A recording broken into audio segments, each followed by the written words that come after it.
Olá pessoal, sou o Flávio aqui da Oxide Consultoria e a gente hoje está trazendo esse vídeo aqui para falar um pouquinho da situação de Manaus, né? Principalmente no que tange ao impacto do mercado de plástico, tá bom? A situação está meio crítica e nos próximos meses também a tendência é que isso não melhore. Então vamos lá. Bom, por que a região de Manaus é tão importante, né? Lá a gente tem a Zona Franca de Manaus, né? Que é uma região incentivada, né? Você tem uma série de benefícios tributários e diversas empresas se instalaram no país lá por conta disso, né? E do segmento de plástico, transformação e reciclagem de plástico, a gente tem em torno de 140, 150 empresas instaladas na região, sendo grande parte de grande, médio para grande porte. 23% das importações de resina termoplástica entram no país pelo Porto de Manaus. Então, quase um quarto do que é importado de todos os tipos de resina entram por lá. É uma região importante, a gente tem uma planta grande lá de poliestireno da Videolar, 120 mil toneladas de produção, e também a parte de produção de filme BOPP, também da Videolar.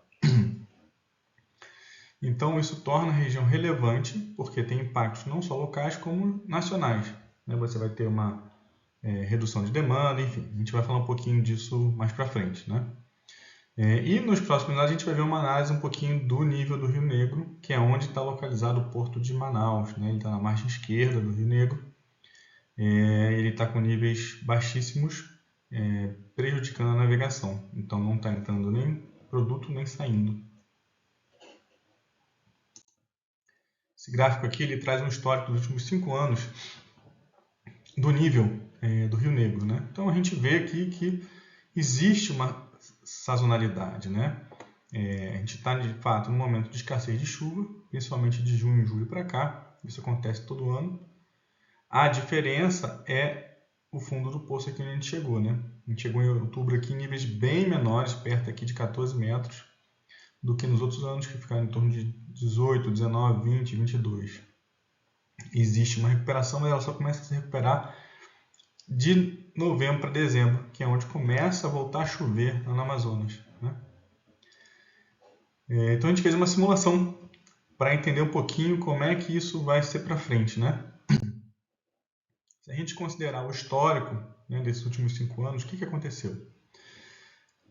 Do mês de outubro para o mês de novembro, o rio ainda seca mais um pouco, seca cerca de 1,5% do volume, né?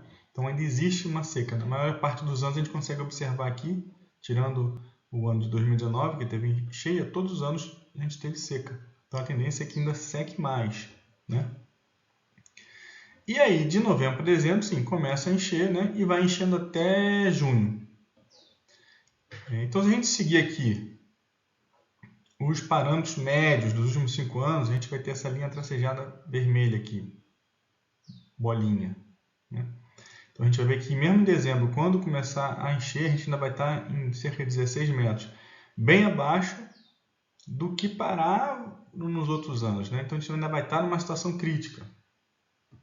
Ou seja, a situação de navegação ainda vai perdurar por pelo menos 2 meses.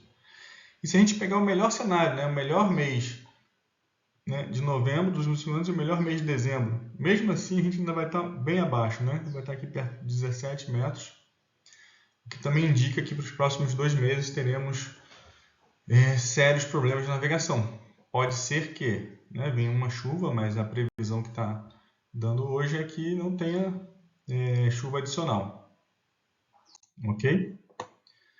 Então a gente pegou aqui que até dados do clima-tempo, né? Então a situação grave, ele está no menor patamar, né? Desde 2010, deve chegar nesse mês de novembro abaixo dos 13,6 metros, que foi o menor nível já registrado, né?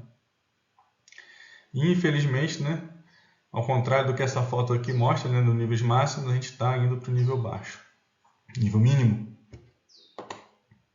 O que isso impacta, né? Por que é importante acompanhar? O que isso impacta no nosso setor aqui de plástico e reciclagem, né? Então a gente vai ter uma restrição de escoamento, tanto para entrar matéria-prima, ou produtos, ou importações, quanto para sair, né? A gente já viu a importância da região de Manaus lá na região, né? No setor plástico no Brasil, né? Então, consequentemente, a gente vai ter uma escassez de resinas no mercado nacional, né? Principalmente poliestireno e filme BOPP, mas também outras resinas que às vezes entram por Manaus e descem, né? A gente sabe que isso acontece, e também produtos acabados, né?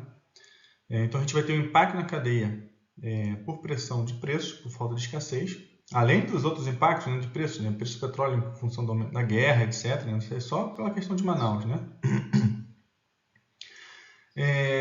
Porém, a gente vai ter oportunidade de entrada de novos fornecedores de resina no país, né? Então, importadores podem trazer mais de outra região para fornecer aqui embaixo, né? No sul, sudeste, né? E de oportunidade mesmo a cadeia de reciclagem, né? As empresas de reciclagem vão poder, além de ter aumento de preço, eles terem uma melhora nos seus preços também, eles têm a oportunidade de oferecer resina reciclada para produtores, né, que eventualmente compram ou comprariam lá de Manaus. Então isso é uma oportunidade de melhora para o setor de reciclagem. Mas essa é uma situação que a gente tem que permanecer acompanhando, né?